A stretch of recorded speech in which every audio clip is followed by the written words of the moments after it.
شيء السادة الحضور الكرام، السادة المنسق الجهوي، المنسق الإقليمي، السادة البرلمانيون الكرام، النائب البرلماني بدر التوامي، الأخوات الإخوان والرؤساء ديال الجماعات، مرحبا بكم في المقر ديالنا الجديد ديال حزب التجمع الوطني الأحرار بأزيلال. أولا نقدم زبيدة الطالب عضوة المجلس البلدي بأزيلال وعضوة المجلس الإقليمي بأزيلال. على أي احنا في حزب التجمع الوطني الأحرار ماشي جينا ليه غير هكاك، وانما جينا عن الاراده وعن رغبه، لان هذا الحزب هذا ملي جينا ليه، وانا حيت جيت ليه 3 الولايات عندي في 2 الهيئات السياسيه مختلفه، جيت لحزب التجمع الوطني الاحرار وجيت له عن قناعه. علاش؟ اولا الحزب عنده برنامج مسطر، برنامج، وكانت الثقه ديالنا في رئيس الحزب وبقيه الثقه ديالنا فيه في السي عزيز اخنوش، وما زلنا على نفس الدرب.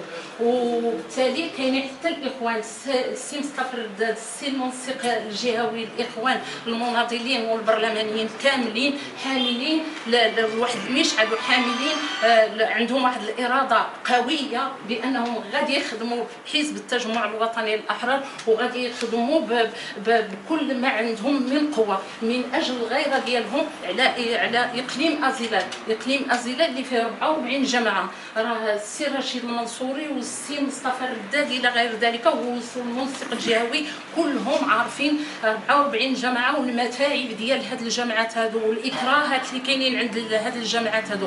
اذا ثقتنا في حزب التجمع الوطني الاحرار ثقه كبيره، والبرنامج ديال الحزب جا النهار الاول ملي جا الحزب التجمع جا سطر واحد البرنامج، وهذا البرنامج غادي فيه خطوه ونجز منه واحد المجموعه من الانجازات، وهذه الانجازات راه ما ينكرها غير اللي قولوا لي انتم، ما ينكرها غير اللي قليل الخير، وما غينكرها غير اللي ما عندوش التجاوب مع المشاريع والقناعه مع المشاريع. حقا كاينين اكراهات، التحالف راه ما كنتحملوش فيه المسؤوليه حنا غير حزب التجمع الوطني الاحرار. ما يجيش شي حد دروك ويقول لنا الحمامه اش درتوا ولا اش درتوا لنا ولا ما درتوا لنا والو ولا شي حاجه.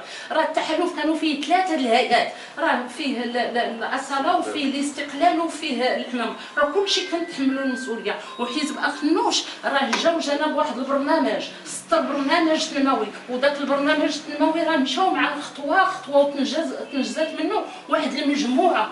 انا في قطاع التعليم كاستاذه، راه المتعاقدين راه تفك المشكل ديال المتعاقدين وتزاد في الصغير ديال المتعاقدين، راه ولاو دروكا بخير. المتعاقد مجاز دخل ما بقاش عنده داك الخوف، ما بقاوش دوك الاضرابات قدام البرلمان وقدام الجهه وقدام قطاع الصحه، راه 12 مستشفى اقليمي اللي دارت في الجهه ديال بني ملال خنيفره.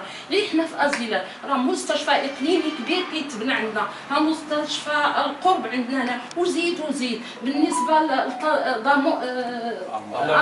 تضامن، اذا على المستوى الوطني راه واحد شحال من واحد استفد من هذا الامر وفك عليه واحد مجموعه من المشاكل. المهم حنا في اطار الدوله الاجتماعيه راه تنجز منها واحد المجموعه من المشاكل. حنا مع حزب التجمع الوطني الاحرار ومع الرجال اللي في حزب التجمع الوطني الاحرار، وثقتنا باقيه في الناس ديال التجمع الوطني الاحرار. السي عزيز اخنوش دار ودار، ولكن راه كاين الخلف دور، الحمد لله كاين الخلف، وهذا دليل هذا الخلف اللي جا السي الشوقي هذا الامين العام الجديد، راه شفنا غير التحركات ديالو اللي كاينه في المغرب كامل، راه ماشي غير الجهه ديال بني ملال الخنيفره، راه زارها اللي واحد المشهد فوالا عاوني السي خالد شي 6 المرات اللي جا غير المنطقه جهات بني ملال الخنيفره وتصنت المنتخبين والرؤساء والمشاكل اللي كاينه، وكنتمناو خير ان شاء الله. وحنا ما زلنا على الدرب وباقيين مع التجمع الوطني الاحرار حتى